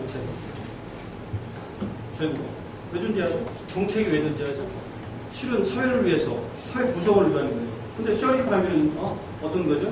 사람들이 자발적으로 주체가 돼서 하는 것이고 좋아서 하는 거거든요. 무슨 사람들이 뭐 정책적으로 해서 하는 게 아니에요. 그러면 이 제도의 존재 가치가 그렇다고 하면 당연히 사람들이 움직이는 쪽으로 갈 수밖에 없는 거예요. 다만 이 갭이 있어서 이 갭이 있는 동안은 컴플릭으로 여겨질 수 있지만 이미 인터넷 처음 나왔을 때 마찬가지였어요. 혁신이 제도가 혁신을 따라갈 수 없습니다. 그렇기 때문에 저는 이런 문제가 쉽지 않더라도 저는 결론적으로 풀릴 거라고 생각을 하고 있고요. 그리고 공유경제에서 챌린지 하는 것 중에 하나가 이겁니다. 이것 때문에 리세션 오는 거 아니냐. 왜? 자꾸 만들어서 팔고 이렇게 해야 경제 부스터 되는데 보니까 차가 안 팔려. 공유를 해. 그러니 내가 돈을 들여서 이노베이티브하게 해서 새로 만들어서 마케팅해서 팔 수 있는 여지가 없는 거예요. 그러니까 제조업이 죽고 그러다 보면 경제가 죽는 거 아니냐는 얘기를 하는 거예요. 근데 이것 또한 이런 어떤 기존의 양적 성장이나 이런 걸로의 잣대로 보면 맞는 얘기지만 그 잣대 자체가 지금 바뀌어야 되는 거예요. 이게 어떻게 바뀌어야 될지는 모르지만 그런 챌린지는 있긴 하지만 아무튼 기존 잣대도 많이 바뀌어야 된다는 얘기를 하는 거고 그렇다 보니까 이 시어리 이코노미를 제대로 하기 위해서 여러 가지 문제점들을 해결하기 위해서 여러 가지 코얼리션들이 생기죠. 대표적으로 또 서울에서도 박 시장님이 공유도시 서울을 발표해서 진행하고 있는 것들이 보면 이런 이유들이에요. 도시의 문제도 다 해결할 수 있는 어떤 매직과 같은 거기 때문에 그래서 저희도 공유경제 기업으로 지정이 돼서 여러 가지 지원을 받고 있는 중이고요. 그리고 또 감사하게도 저희가 이제 한옥 스테이를 하고 있는데 거기 모델하우스, 이랑이나 모델하우스에 오셔가지고 하룻밤 주무시고 그리고 그 아침에 나가시면서 이런 리뷰를 써주셨어요. 족천에서의 하룻밤, 몸과 마음을 함께 비우고 채웁니다. 너무 멋있는 것 같아요. 소자자의 공유도시 지지합니다. 그리고 저녁 때 10시 반행도 오셨어요. 사진 찍고 이러시면서 딱 하시는 말씀이 홍보 잘해서 활용을 잘하라고 이런 말씀을 하시는데 대단히 1년에도 그렇지만 대단히 그런 어떤 단순하게 어나운스만 하는 게 아니고 당신이 몸을 움직여서 경험하고 경험하고 이런 모습에서 되게 존경식으로 나왔고요. 이런 어떤 큰 이슈들이 있는데 이게 스피드 범프일 거냐 아니면 랜드가 아닐 것이냐 저는 왼쪽이라고 보는 거예요. 이미 인터넷의 혁신이 그런 얘기를 해줬고 그리고 피플 파워 뭐 정치인들이 제대로 만든 정치인들이 누가 뽑죠? 우리가 뽑잖아요. 그러니까 이 문제는 우리가 적절하고 보는 거고요. 이와 같이 시어리 이코노미는 다양한 관점에서의 엄청난 빅시프트입니다. 그러니까 지금 제가 얼마나 뻥이 커요. 앞에서 뭐 라이프 코인으로 얘기한 다음에 그거의 한 분야인 시어리 이코노미 얘기하면서 이런 어떤 빅시프트라고 얘기하니 그런데 논리적으로 따지다 보면 자연스럽게 나오는 얘기들이거든요. 그러니까 마케팅, 예를 들어서 이제 뭐 오너십에서 쉐어드 엑셀로 하는 것뿐만 아니고 뭐 마케팅이나 이런 것들이 아니고 소셜 마케팅이나 뭐 이런 것들도 중요한 커뮤니티 중심 이런 얘기. 그 다음에 스트래티지나 레귤레이션이 아니고 레퓨테이션. 그 다음에 트러스트. 기존에는 내가 은행을 왜 가요? 은행은 제도권에 있으니까 믿으니까. 그런데 그리고 내가 뭔가를 제도에 의해서 보호받고 있는데, 근데 이 보니까, 소셜 네트워크 이런 거, 이런 거, 마켓플레이스 이런 걸 통해가지고 이 사람이 믿을 사람인지 아닌지를 내가 그냥 판단할 수 있다고 하면 굳이 내가 은행을 이용할 필요가 없잖아요. 비트코인 나오는 이유가 그거거든요. 내가 투자할 때, 벤처 캐피탈한테 투자 받을 거고요. 크라우드 소싱해서 크라우드 펀딩 할 수 있는 이런 것들. 그 피어 투 피어의 시대가 되는 거예요. 거기에 트러스트가 공부된다면. 그러니까 기존의 제도 이런 것들이 별로 무너질 수밖에 없는 그런 상황입니다. 웰스 보츠만이 지난 8월달에 와서 시어 이코노미에 대한 근론적인 세 가지입니다. 인파워, 피플 파워 얘기고요. 이거 그냥 장난이 아니에요. 어카운트빌리티, 책임감이고 그리고 이 시어 이코노미는 우리의 인류를 위한 것이기도 합니다. 저희가 지금 이제 창조경제 얘기를 많이 하는데 지금 이런 몇 가지 우리가 알아본 바를 보면 창조경제의 어떤 되게 핵심적인 키포인트로서 쉐어링 이코노미를 구현할 수가 있다는 그리고 이 밑에 메인스트림이 됐다고 얘기하는 쉐어링 이코노미에 대해서 에어비앤비 CEO는 쉐어링 이코노미가 시작한 지 이틀밖에 안 됐다는 얘기를 합니다. 아니 이미 거의 3조의 밸류에이션 가진 회사, 5년 이상 되는 회사가 그러니 이 사람이 쉐어링 이코노미에 대한 비전이 얼마나 크면 이렇게 얘기를 하겠어요. 그러니 저도 동참한 거예요. 그래서 KTX KTX 차에 타고 있으면 내가 부산 가자고 부산까지 데려다주고 대전 가자고 대전까지 데려다주고 그냥 있으면 꼼나겠습니다. 근데 KTX 내려서 마이웨이를 걸은 거죠. 미역카. 근데 한 1년 반 걸어보니까 처음에 시작했을 때 사람들이 미쳤다고 얘기했어요. 그 나이에 자본이 충분하냐, 그 다음에 온라인 했던 놈이 오프라인, 그 다음에 슈퍼 갑이었던 놈이 슈퍼 올려고 탈 수 있어 이랬었는데 그러면서 미쳤다고 했을 때 되게 기분이 나빴죠. 왜냐면 내 나름대로 철학이 있고 막 준비를 해서 나와서 하는 건데 근데 지금 돌이켜보면 미쳤어도 보통 미친 게 아니었던 것 같아요. 현실을 보니까. 하지만 어떤 쉐어링 이코노미에서 가능성 이런 비전을 가지고 미친 듯이 하고 있습니다.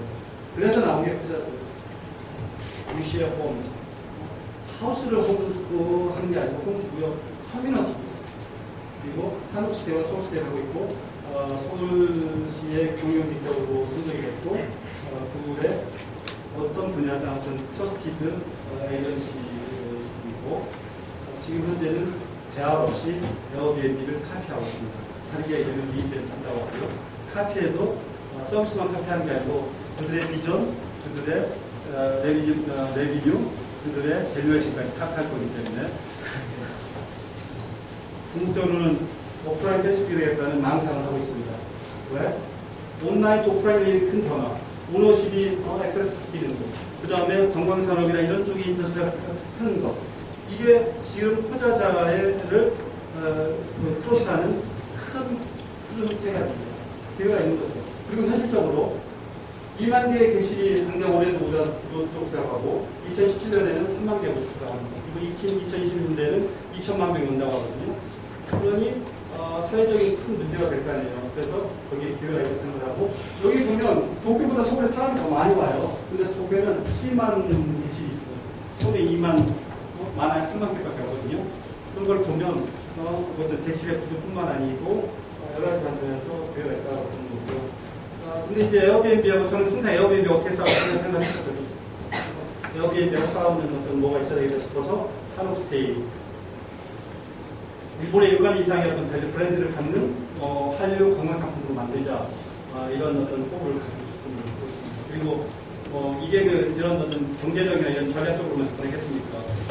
저도 이제 가슴 속에 우리 전통에 대한 사랑, 한국에 대한 사랑 이런 것들이 있었기 때문에 이런 어떤 공유 개들이 만나면서 거고요. 그러면서 저희가 이제 많은 일을 해왔습니다. 엽서도 그려드리고 비디오 찍고 사진 찍고 상품권도 만들고 이런 식. 그리고 지금은 이제 구글하고 같이 해가지고 명품 한옥에 대한 3D 브라우징이 가능한 그런 일들을 지금 접근하고 있고요. 요즘은 시간을 참 감사해야 되는데 너무 이런데 신경 쓰지 마시고 좀 가능합니다. 구글 컬처 인스티튜트하고 같이 해가지고 한국의 문화를 온라인화 시킨 일. 구글이 모든 아트 뮤지엄 온라인화 시켰잖아요. 그 중에 이제 한국의 대표적인 영화, 그 다음에 문화재, 예술 이런 것들이 온라인화 시키는데 그 중에 한옥을 온라인화 시키는 것들은 저희가 지금 담당하고 있습니다. 그래서 명제구택을 시범적으로 좀 전파하고 있고요. 그렇게 되면 전 세계에 한옥을 전파하는데 큰 역할을 이 한옥을 앵커 서비스로 가져가면서 서울스테이라는 모델로 해서 에어비앤비하고 착용하겠다는 거예요. 에어비앤비하고 이제 저희가 종씨가 있어요. 파운드 중에 한 사람, 조계리아라고 저하고 종씨가 있어서 이제 만나서 얘기하고 이렇게 해봤지만 저희는 빨리 와라 한국에 이미 한국에 한 명 있어요. 있지만 이미 엄청나게 길이 서고 있지만 사무실 내고 와가지고 빨리 진출해서 공유경제 에어비앤비 모델을 빨리 좀 확대를 시켜라. 그러면 우리는 에어비앤비는 450만이라는 글로벌 게스트 네트워크를 가지고 있어요. 그래서 방 하나 올리면 그 사람도 와서 자기 때문에 우리가 방 하나 올린 거는 캐리가 안 돼요. 그런데 그만한 네트워크 이펙트 어떤 강점이 있는 반면 걔들은 서울에 집중해 살 수는 없잖아요. 우리는 서울만 패겠다는 거예요. 그러면 2년, 3년 우리는 서울만 패겠다. 온라인의 프레젠스를 가지고. 그러면서 단순하게 어코모데이션이 아니고 트래블 쪽으로, 소셜 트래블 쪽으로 진화해서 너희랑 싸우겠다. 그래서 3년 후에, 2년 후에는 서울에서만은 너희들이 이겼다. 그러니 그거를 승부를 좀 보게 하게 좀 와라 빨리 하는 게 저희 얘기고 실은 되게 흥미스러워해요. 그런 얘기 들으면서. 그래서 그냥 방수로 보면 한 4년 걸려서 샌프란시스코 포인트에 색깔이 칠해졌다고 하면 투자자만 1년 사이 이렇게 하고 싶은데요. 내년께 와서 이게 거짓말이 될지 좀 두렵기도 합니다만 아무튼 이런 어떤 비전을 가지고 들고 있고 이러한 어떤 혁신을 일으키고 일을 하는 데 있어서 가장 중요한 일이 그것이 문화라고 봅니다. 그래서 저희가 생각하기에 신학의 사상을 일으켜 그리고 스티브 잡스의 이노베이션의 PC이기도 하고 돌의 PC이기도 하고 실은 예수의 오병이어의 그 기적의 PC가 또 PC지 않습니까? 하지만 이니셜이 펀, 인테그리티, 쉐어 그리고 기술 중심. 근데 이 펀한 회사를 만들기 위해서 얼마나 엄펀한 과정을 거쳐야 되는지를 잘 깨닫고 있는 상태입니다. 아까 말씀드린 게 망상이죠. 웹 2.0이 라이프 2.0으로 진화하면서 웹 2.0의 힘은 소셜그래프 베이스의 페이스북이었어요. 온라인에서 뭔가 나는 필요한 그런 소셜그래프, 오프라인에서는 그거에 상응하는 라이프 그래프를 베이스로 해서 투자자가 라이프 포인트 시대에는 한번 해보겠다. 그리고 오프라인 테스트를 되겠다는 그런 망상을 가지고 있습니다. 고맙습니다.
정말 많이 앞서 나가는 거거든요.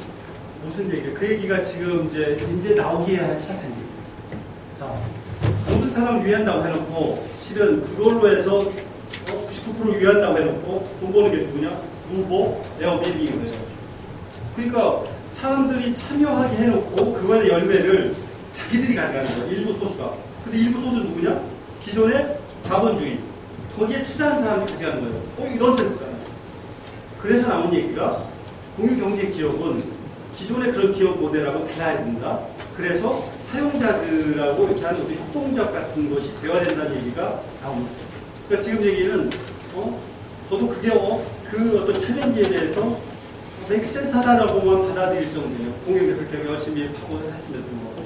그래서 그게 이제 투자자들 그럼 앞으로 어떻게 진화할 것인가라고 보면 모든 사람한테 참여 게스트들 모든 사람한테는 아니라고 최소한 호스트들을 주주로 끌어들이는 그런 모델로 해야 되지 않을까라는 막연한 생각을 가지고 있어요. 근데 대단히 중요한 얘기. 그러니까 기존의 걸 부인하면서 자기 스스로는 기존 체계에 따라하는 거지.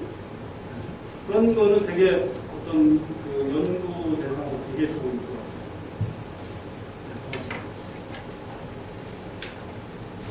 저 구글도 마찬가지예요. 오늘 구글에 존재하는 건 뭐냐면 우리 때문에 존재하는 거거든. 그러니까 구글이 갖고 있는 원래 페이지 랭크가 그 링크 검거에 주잖아요. 그러면 내가 링크를 몇 개 행하는지를 보고 전체 구글이 쓰는 페이지 랭크 쓰는 그 링크 수분의 1만큼 곱하기 구글의 밸류에이션만큼 내가 지금 가치를 가져야 돼요. 근데 안 주잖아. 근데 공유경제라는 컨셉이, 공유경제라는 컨셉 때문에 더더군다나 그런 챌린지가 더 있는 거죠.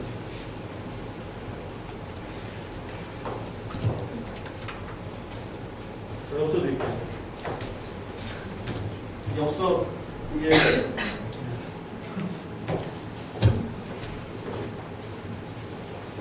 엽서 프로젝트가 제일 재밌는 프로젝트인데, 다른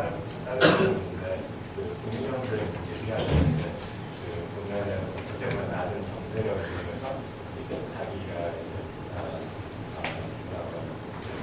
개인적인 약간 이기적인 그런 충격식 있으니까 그러니까 좀 어떻게 보면 약간 원시적인 그런 방안으로 생각하는데 예를 들면 서로 이제 마을에서 서로 나눠 쓰고 그런 식의 이제 지금 이제 경제 불경기 때 그런 식으로 이제 더 많은 사람들이 할 수 있는데 거기서 아주 문제가 되는 게 래피테이션 문제가 굉장히 클 것 같고요. 래피테이션이 문제가 하는 그런 단계에서도 그러니까 거기서 회사에서 잘못하거나 회사에서 유지하는 제도에 따라서 무이층 사람은 괜찮은 사람들도 그럴 수 있죠. 래피테이션 차별이 충분히 일어날 수 있고 친구 많고 정보의 차이가 이제 사람의 그러니까 돈 많고 돈 적은 거 차이고 거기에다가 또 이제 친구 많고 적고 그런 차이가 심할 것 같아요. 그때 보면 꼭 지금 레피테이션 얘기를 해서 막 하긴 하지만 크레딧 카드 있고 그 다음에 실명 제대로 확인하고 그 다음에 전화번호만 확인해도 그것만 해도 거래 일어날 수 있는 게 50%는 되는 것 같아요. 그래서 그것 때문에 엄청난 격차별이 있는 것 같아요. 다만 이게 스케일이 커지려고 하다 보니까 좀 더 그리고 이제 사람들이 참여하려면 단순하게 돈 벌기 위해서 그냥 열심히 주고 하면 신경 쓸 필요 없잖아요. 근데 내가 집을 공유하면서 내가 돈을 버는 것뿐만 아니고 내가 사람들하고 교류를 하고 싶다라는 요구. 이럴 때는 그 사람은 단순한 인증할 수 있는 그것뿐만 아니고 그 사람이 어떤 사람인지를 파악을 해야 돼요. 그러면 포괄적인 관점에서 또 레피테이션을 들어가야 됩니다. 그래서 이제 시작인 것 같아요.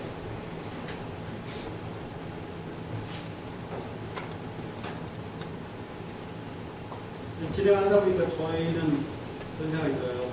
트래블텍 컴퍼니를 거쳐서 쉐어링 트랜스 컴퍼니가 되겠구나. 트래블 쪽에 이노베이션이 되게 일어나지 않습니다. 그리고 조금 더 나가면 컬처텍 이런 쪽에 하나의 기회가 있다고 생각이 듭니다. 거기에 소셜을 집어넣고 공유를 집어넣어서 사역을 시키겠다.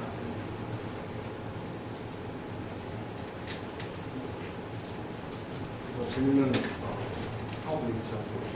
전체적으로 이렇게 제가 보는 지금 디지털 웹 시대를 들어와가지고 초대를 주는데 6학년 이전에 학교에서 이런 것들이 건설하고 있는 이상형들이 지금 디지털 시대에 기술 디바이스 돼가지고 보면서 그런 롤모델들이 다시금 적용되고 있는 그런 느낌입니다. 결국에는 그런 행성들이 공동체 사회의 미국한과 미국한 것들 사이에 그런 모든 것들이 자본주의 사회 안에 녹아 들어가고 모든 다양한 것들을 자본주의 대기할 요구하니까 그런 로 인해 가지고 결국에는 모든 것들이 결국에는 자본 시스템을 유지하기 위한 하나의 도구들로 모든 것들이 건설되고 사건을 건설되고 이런 것들인데 현재 말씀하신 것들을 생각을 해보면 이러한 롤모델들이 만들어진 것 자체가 결국에는 마치 아까 얘기했던 구글이나 이런 큰 기업들에 의해서 터득되는 것이 아니라 아까 말씀하셨던 패러다이մ 샤프홀딩의 이런 것이 아닌 자본주의 시스템에 의해서 결국에는 다시 제도화되지 않을까라는 생각을 너무 요야말로 너무 앞서고 있어요. 잘 모르겠어요. 근데 이제 지금 보면 저는 이제 지금 아까도 그 똑같은 얘기잖아요. 이게 결국에 자본주의 시스템에서 이렇게 나온 거거든요. 근데 전체적으로 이 그동안에 자본주의가 진화하면서 어떤 문제점 이런 것들이 너무 사람들한테 더 피하지 않는 거예요.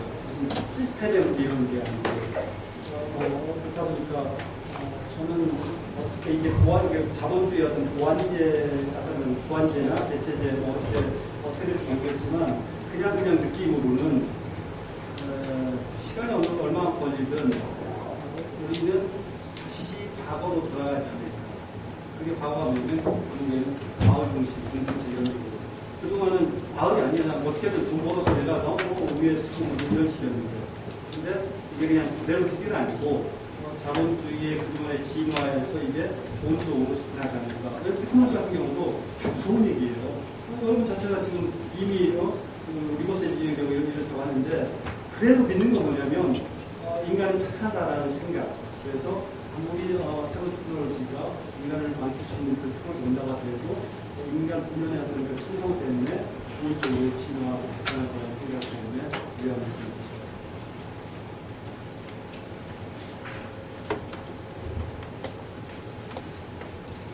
사업 안 하세요? 사업하세요? 20대에서 뭐 사업하는데 혼자 이렇게 저기 고생하니까 안 되겠어. 오늘 귀신들 그래가지고 제가 1994년도에 유학을 갔는데요. 그때는 종이컵을 인터넷에서 판다고 하면 펀딩이 됐을 때예요. 그리고 90년대부터 키즈 막 하면서 막 이렇게 했으니 얼마나 인터넷 빠져 있겠어요. 그 상태에서 미국 가서 보니까 모든 게 기회인 거야. 그러다가 이제 사업을 버클리에 정말 제가 볼 때는 거기 그만두지 말았어요. 너무 좋은 때문에. 근데 거기 그만두고 사업을 한 게 2000년 초예요. 2000년 초가 언제냐? 정확히 얘기하면 2000년 4월에 인터넷 버블이 꺼지기 시작했습니다. 그래서 거기 때부터 버블이 꺼질 때부터 5년 동안 실리콘밸리에서 있었으니 얼마나 고생했겠어요. 그런 과정을 거치면서 지금의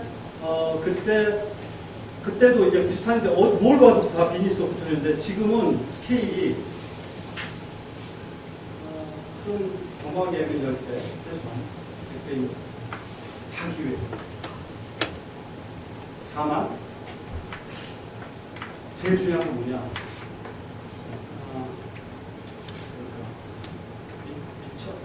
미쳐야 된다고 하는 무슨 얘기냐? 논리적으로 따지면 그냥 사실은 단순 무식해요. 왜? 너무 변화가 빨라서 예측이 불가능해.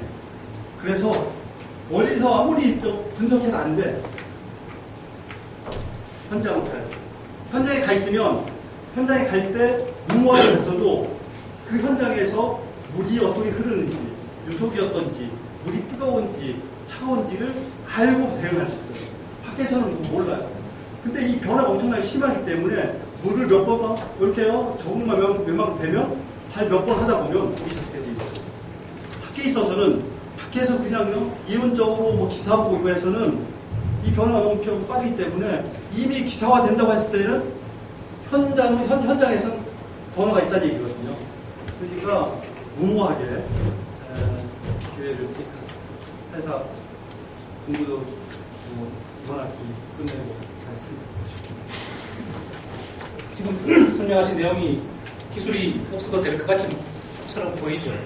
그런데 기술이 개혁되면 훨씬 더 많은 부가가치를 만들어낼 수가 있어요.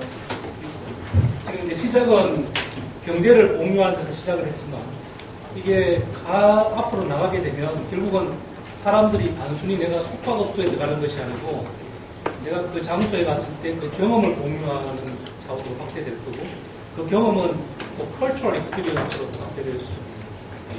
그래서 지금 그 cultural experience를 어떻게 공유하게 만들어주느냐 거기에는 많은 우리 문화기술들이 접목이 될 수 있을 필요가 있습니다. 저는 기술은요 제가 해보니까 제가 제일 힘들었던 게 개발자 처음에 미국에 있는 개발자가 시작하고 했는데 개인적인 사항을 그만두고 이러면서 했는데 지금 돌이켜보면 처음부터 제가 개발을 처음부터 시작했으면 되게 빨랐을 것 같아요. 교수님 말씀하신 것처럼 제가 이제 기술 얘기를 안 했지만 여러분이 앞으로 사업을 한다고 하면 아까 소프트웨어가 세상을 누르라고 테크놀로지를 누르라고 그 다음에 소프트웨어를 누르한다고 하면 소프트웨어를 누르라는 게 코딩이거든요. 코딩은 21세기였는데 코딩을 모르고 코딩한다는 얘기는 프로그래머가 되라는 얘기가 아니에요. 이 시대를 진화시키는 이 진, 이 베이스가 코딩이에요. 그러니까 여러분이 사업한다고 하면 코딩을 모르고는 사업하려고 하지 마세요.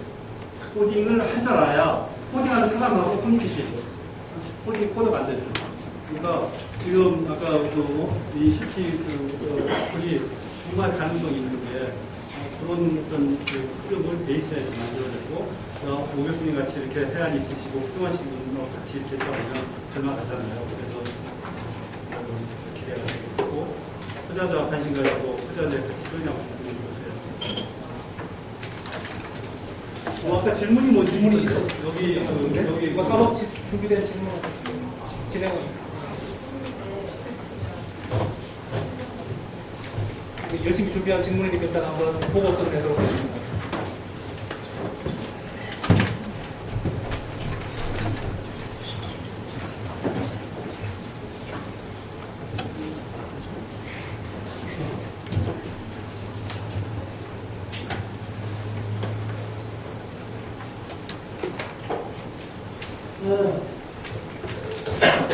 어려운 질문인데요. 한국 게스트하우스라는 한국스테이라는 얘기를 하는데 한국스테이를 단순하게 저통적 공간에서 와서 머문다는 2인 1박, 2인 1실 심하면 거든요. 그냥 공간에 머문다고 비슷하죠. 그래서 한국스테이라고 하면 서울에 있는 한옥온천 요관 가구 불문에 있거든요. 그래서 한국스테이의 데스티네이션을 한국 전통 가옥에 머물면서 다양한 한국의 지역 사람을 만나고 라이프 스타일을 접하는 그런 걸로 그런 이제 컬처리스트 그런 식으로 엮으려고 보고 있습니다. 다만 지금 상태에서는 그냥 그런 것도 엮여져 있지 않잖아요. 그런 것들을 뺐다 했을 때는 또 돈을 더 받을 수도 있을 거예요. 지금은 어떤 걸 포커스하냐면 한옥은 작고 불편하고 비싸요. 하지만 그렇다고 하더라도 그 이상의 가치가 있는 곳이라는 것을 일깨워서 그것을 인정하는 문화적 소양을 가진 사람들에게 한옥을 크게 접근할 수 있도록 하는 쪽이 지금 현재 전략입니다. 하지만 궁극적으로는 한옥스테이라는 새로운 문화 상품을 전장뿐만 아니고 컬처럴 익스프레스 같이 합친 그런 거를 저희가 진화시키려고 하는 게 저희 생각입니다.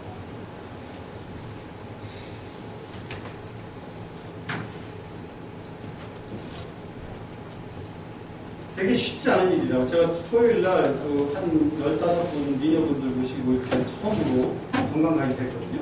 그러니까 이전에도 많이 가입을 했어요. 근데 이번에 돈을 받고 했거든요. 근데 이거를 시스템화 시키는 게 쉽지 않아요. 그러니까 거기 구조를 모르는 사람들한테 그래서 지금은 그런 경험을 지금 하고 있는 중이고요. 그리고 네트워크 이펙트 그야말로 이렇게 엮어서 거기 공방들 왕의 그 공방들이 꽤 있었거든요. 그리고 한 25개, 30개가 있는데 거기 그 다음에 저쪽에 그 상덕궁, 경복궁 이걸 엮기엔 소재는 많이 있기 때문에 고민을 많이 하고 있는 상태입니다. 많은 사람들이 기대를 많이 해요. 장사는 잘 안 되는데 한옥은 왜냐하면 오래 안 머물어. 예약이 100번이면 100박이에요. 근데 다른 홈스테이나 게스트하우스는 100번이면 뭐 거기 500박도 됐죠. 근데 지금은 좀 일하는 필요가 있다고 생각해요. 한옥을 집어넣고 가면 그러면 그 사회적 가치를 만드는 그 신뢰 이런 걸 가지고 다른 쪽으로 나가면 그게 다른 돈을 더 쓰는 마케팅보다 훨씬 사회적 신뢰를 얻을 수 있는 방법이라고 생각합니다.